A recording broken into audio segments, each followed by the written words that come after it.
One serious accident don occur for Ikpoba-Slope between 2 to 3 hours after midday as one 7-up truck wey brake fail jam and run enter plenty motor, both commercial and private. Our tori person Iyobosa Igodaro yarn say the 7-up truck dey come from Ring Road when e brake fail wey make am jam different motors for road. Say the accident injure many people well and road safety officials wey tanda for the scene come rush dem go hospital sharp for treatment. The way from Ring Road, they call. As they call now, it begin to swap different motor.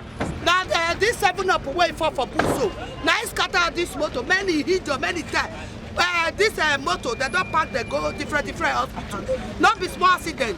For years it's 1 o'clock. Now this thing happen for years. Where this 7-up motor for Luku, they destroy all this motor. So from Ikpoba-Slope, now it say it take February. It don't put up for Ikpoba-Slope and dead for them. It begin to swap all the more motor they go. Now 7-up now it destroy them.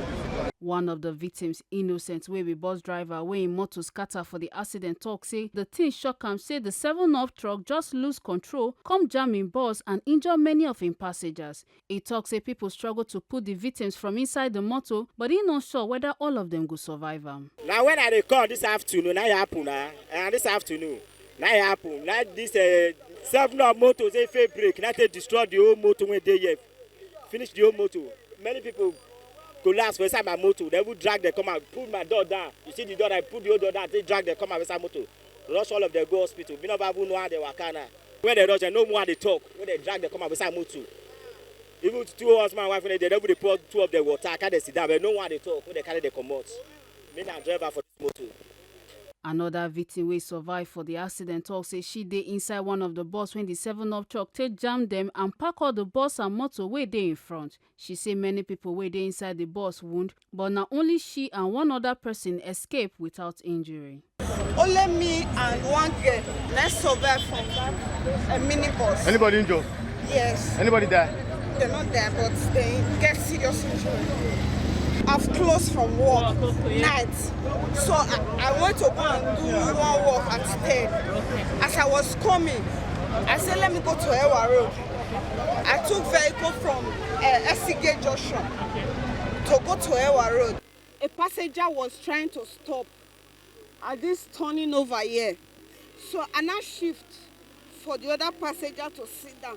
The next thing I see was this minibus, white. The trailer just move and come off for road. Begin to carry the whole motor along. But as I come down, I checked myself, I was not wounded. Yes. Eyewitness say the truck wey dey come from Ring Road fail brake and just run enter all the motors wey dey in front before e go fall for bush. She come talk say the truck driver run leave the motor while her brother wey be one of the victims don dey specialist hospital dey receive treatment. This 7-up motor, it dey come from all the way from Ring Road. As it dey come with overspeed, they say it fail brake.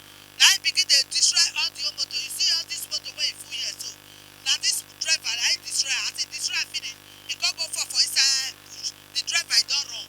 Many people injured, not be small accident this afternoon around 1 o'clock. Not be small. Many people go hospital. Husband and wife, children, they full motor. Even my junior brother, now he get this mini bus. Now they come for hospital where I carry and go for specialist. Not be small accident this afternoon when they happen for here for Ikpoba-Slope for here. That's what I see. As at the time of this story, we no know how many people dey involved for the accident.